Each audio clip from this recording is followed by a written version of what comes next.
Hi fam, good morning. How we doing this morning? I hope we're good. Welcome to another series of story time, and we're still on Joseph stories. Come on, gather around.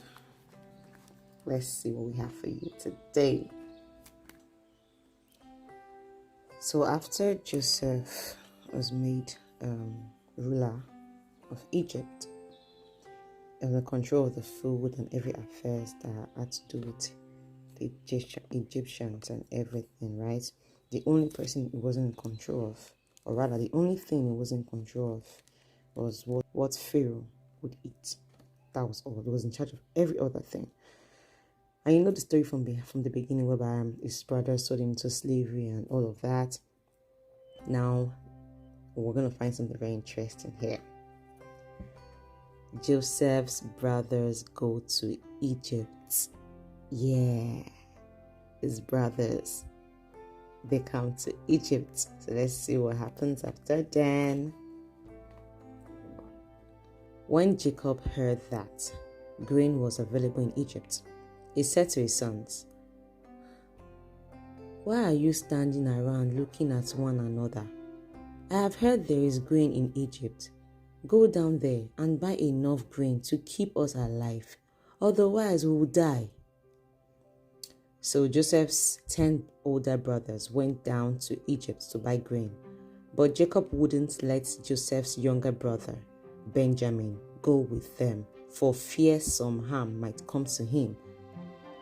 So Jacob's sons arrived in Egypt along with others to buy food, for the famine was in Canaan as well.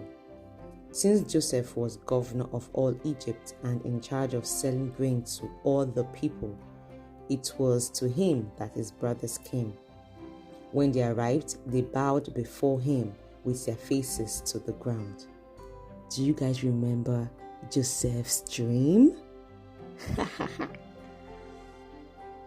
Joseph recognized his brothers instantly, but he pretended to be a stranger and spoke harshly to them. "Where are you from?" he demanded. "From the land of Canaan," they replied. "We have come to buy food." Although Joseph recognized his brothers, they didn't recognize him, and he remembered the dreams he had about them many years before. He said to them, "You are spies. You have come to see how vulnerable our land has become." "No, my lord," they exclaimed. "Your servants have simply come to buy food. We are all brothers, members of the same family. We are honest men, sir. We are not spies." "Yes, you are," Joseph insisted. "You have come to see how vulnerable our land has become." "Sir," they said, "there are actually 12 of us. We, your servants, are all brothers, sons of a living man in the land of Canaan. Our youngest brother is back there with our father right now, and one of our brothers is no longer with us." But Joseph insisted, "As I said, you are spies. This is how I will test your story. I swear by the life of Pharaoh that you will never leave Egypt unless your youngest brother comes here. One of you must go and get your brother. I'll keep the rest of you here in prison. Then we will find out whether or not your story is true. By the life of Pharaoh, if it turns out that you don't have a younger brother, then I will know you are spies." So Joseph put them all in prison for 3 days. On the third day, Joseph said to them, "I am a God-fearing man. If you do as I say, you will live. If you really are honest men, choose one of your brothers to remain in prison. The rest of you may go home with your grain for your starving families. But you must bring your youngest brother back to me. This will prove that you are telling the truth and you will not die." To this they agreed. Speaking among themselves, they said, "Clearly we are being punished because of what we did to Joseph long ago. We saw his anguish when he pleaded for his life, but we wouldn't listen. That's why we are in trouble. Didn't I tell you not to sin against the boy? Reuben asked. But you wouldn't listen, and now we have to answer for his blood. Of course, they didn't know that Joseph understood them, for he had been speaking to them through an interpreter. Now he turned away from them and began to weep. When he regained his composure, he spoke to them again. Then he chose Simeon from among them and had him tied up right before their eyes. Joseph then ordered his servants to fill the men's sack with grain, but he also gave secret instructions to return each brother's payment at the top of his sack. He also gave them supplies for their journey home. So the brothers loaded their donkeys with the grain and headed for home. But when they stopped for the night, and one of them opened his sack to get grain for his donkey, he found his money in the top of his sack.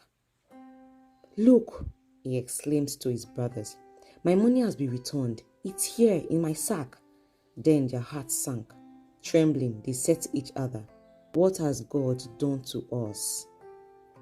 When the brothers came to their father Jacob in the land of Canaan, they told him everything that had happened to them. "The man who is governor of the land spoke very harshly to us," they told him. "He accused us of being spies, scouting the land. But we said, 'We are honest men, not spies. We are 12 brothers, son of one father. One brother is no longer with us, and the youngest is at home with our father in the land of Canaan.' Then the man who is governor of the land told us, 'This is how I will find out if you are honest men. Leave one of your brothers here with me and take grain for your starving families and go on home. But you must bring your youngest brother back to me. Then I will know you are honest men and not spies. Then I will give you back your brother, and you may trade freely in the land.' As they emptied out their sacks, there in each man's sack was the bag of money he had paid for the grain. The brothers and their fathers were terrified when they saw the bags of money. Jacob exclaimed, 'You are robbing me of my children. Joseph is gone. Simeon is gone. And now you want to take Benjamin too? Everything is going against me.' Then Reuben said to his father, 'You may kill my 2 sons if I don't bring Benjamin back to you. I'll be responsible for him, and I promise to bring him back.' But Jacob replied, 'My son will not go down with you. His brother Joseph is dead, and is all I have left. If anything should happen to him on your journey, you will send this grieving white-haired man to his grave.'" He didn't want to lose another son. And you know he loved Joseph so much. And then now he has Benjamin, right? So he didn't want to just lose someone else. I can't even imagine his grief though, but he didn't want to lose anyone. We'll stop here today, fam. I'll see you next week, Monday. I'm sorry I can't share stories. No story time for Saturday and Sunday, right? But next week, Monday, we'll continue from the brothers returning to Egypt. Let's see what happens, and let's see if they went with Benjamin. Shalom, fam.